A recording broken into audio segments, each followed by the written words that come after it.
Sesta corsa, premio Polaris Informatica, discreti 3 anni al via, 1 Alabama Morro, Andrea Farolfi, 2 Afrodite B, Massimo Barbini, 3 Asciano, Tommaso Di Lorenzo, 4 Ares del Ronco, Roberto Vecchione, 5 Arrow degli Ulivi, Giuseppe Tutino, 6 Amaviva Bella, Massimo Andreani. In seconda fila 7 ASLL, Andrea Vitagliano, 8 Asminau, Marco Stefani.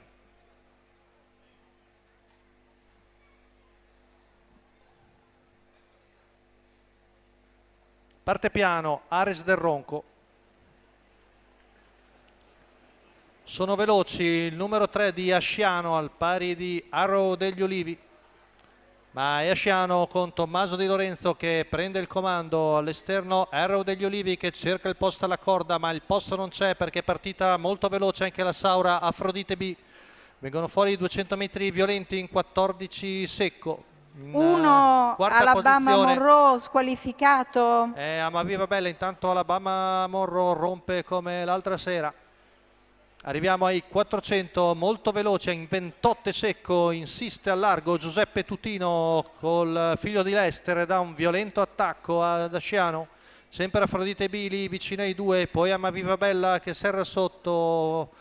Anche Ares del Ronco si sta riavvicinando, 600 addirittura in 42,7, ancora 14,7 la curva.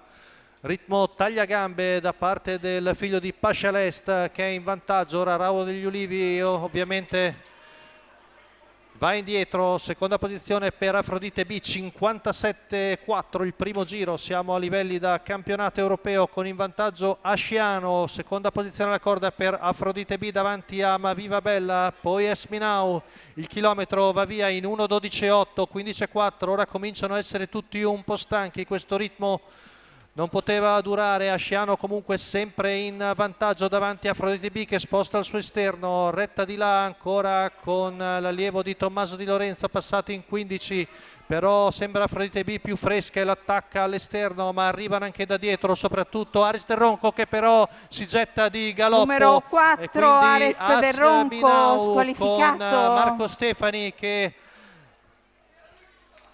sta arrivando a fari spenti, ora si butta di dentro ad Afrodite B, ultimi 100 metri con Afrodite B un po' stanca, Asminau di dentro, al largo anche ASLL e sul palo probabilmente ASLL con Andrea Vitagliano viene a vincere.